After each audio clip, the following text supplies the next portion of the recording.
Ladies and gentlemen, boys and girls, sports fans from across the globe, we are live in Coach Chaipin's kitchen. Coming at you today.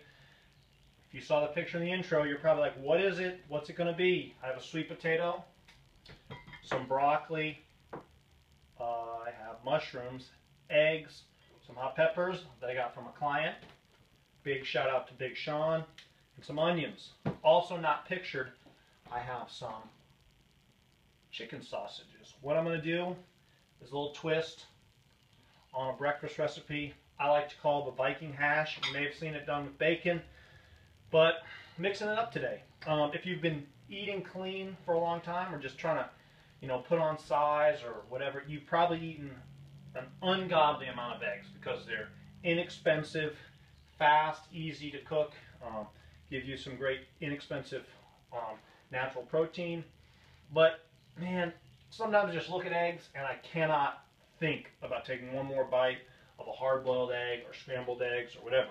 So what I'm going to do is take this sweet potato, cut it up, we're going to cook it, add some things to it. I'm going to show you guys how to give yourself a fast, easy way to, make the eggs taste a little better, mix it up. This is a great way to get carbs in. We always talk about some of what people do if they're doing strict paleo and they're trying to, after they experience, some weight loss, if they get to kind of their ideal body weight and they're trying to notice that their performance is doing really bad, add in some carbs. This is a great way to do it. This will not be one meal. So I will probably have enough food for 3 to 4 servings of this, depending on. So if you're making this for a family, this is a pretty large, medium to large size sweet potato. You can cook more. It's just that you may need a bigger pan. I don't have a big enough pan to really get 2 or 3 sweet potatoes in there and cook them up with all this other stuff, because I like to add in a lot of vegetables. I'm also probably going to add in some spinach when I cook the eggs. So, one reason I guess I don't use bacon. It tastes great with bacon, but I've been trying to stay away from the nitrates all the time. And although bacon is delicious, it is a processed meat, and the sausage has a little less of that. It's not cured, so that'll be a little better. And that's what I say. And when people ask about turkey bacon, well, I don't really understand how they make turkey bacon. They probably use this thing, I think it's called triglutaminase. And if you look that up, it's basically made from pig's meat. So it's natural, but it's just kind of freaks me out a little bit. And I would stay away from that just because, at least bacon is cut from a part of a pig. So I can explain that a little better. But I don't know, things that are made like that, they just kind of freak me out. And I try to eat food in its most original form. So that's kind of why I do that. But I will check back in after I cook all this. The key, guys, if you don't know already, I'm going to show you this knife.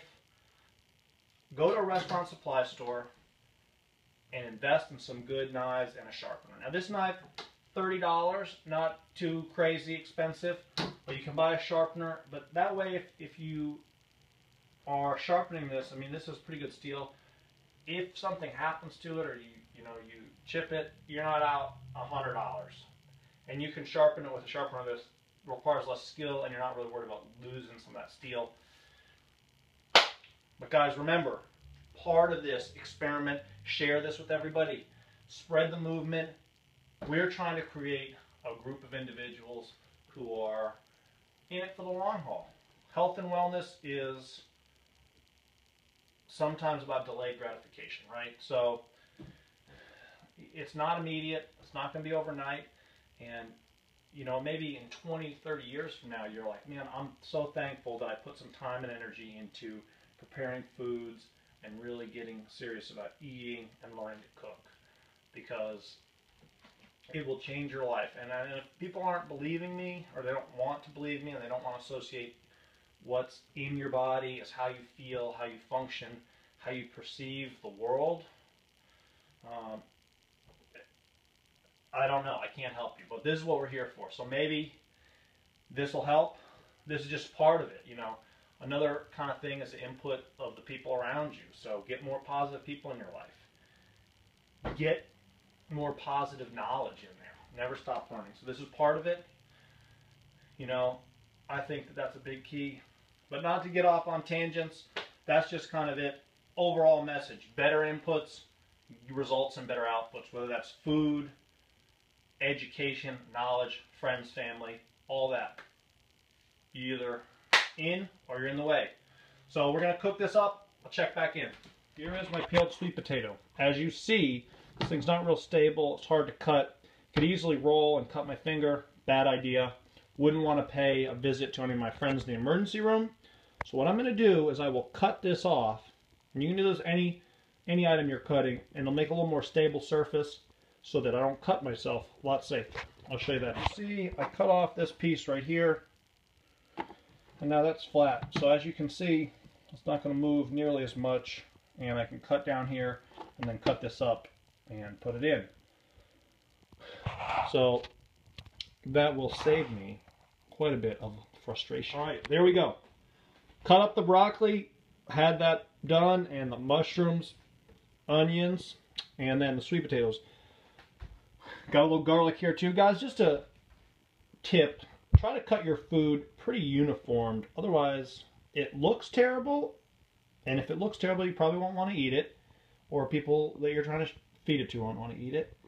And also cooks a lot better. So I'm going to cook the sweet potatoes first, and then I'm going to throw in the onions, mushrooms, and then lastly the broccoli, because I like my broccoli a little crisp.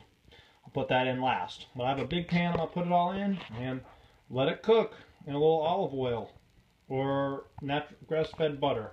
Haven't decided yet. If you don't think it's possible to cook in your kitchen, I would challenge you to believe this is how my kitchen is extremely small. So I will show you. It is a galley-style kitchen. So look down here. That's all the counter space I have. That's the little fridge I have, and the washer and dryer's in here. So here we go. Cooking a whole bunch of that chicken sausage. Bam. There's that deliciousness in here. You can kind of see. I'll get a little closer so you can see in there. Zoom in. No, this is not an iPhone 6, folks. It's still amazing quality. The YouTube is probably the limiting factor in the quality of the video, but listen to that sizzle. So here is the finished product. LaCroix. I have about 2 of those sausages cut up. Sweet potatoes, 3 eggs. Now, what I will do is I will mix that all up, kind of with a fork, and eat it. Now that gives me about, now there was a lot of sausage, so I'm going to eat some of that, maybe as just a meal itself, but this will make getting your eggs down far more enjoyable, plus good vehicle to get in vegetables. Love to add vegetables in. I forgot to add some spinach, but normally I put that in with the eggs. We'll saute it. It's delicious. You get in a bunch of good, healthy vegetables that way, and not even thinking about it.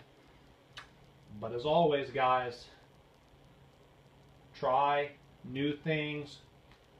Share this channel. Do everything you can to be part of this health and fitness movement that we call the Reaction Army.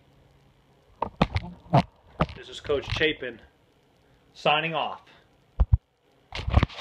One thing I forgot to tell you guys that I add in, boom, right there, Himalayan sea salt, courtesy of Costco. Get on it if you're staying clean. Great way to get in electrolytes. Add it into food. I've even added a little bit into water with lemons. You've seen it before. Bam.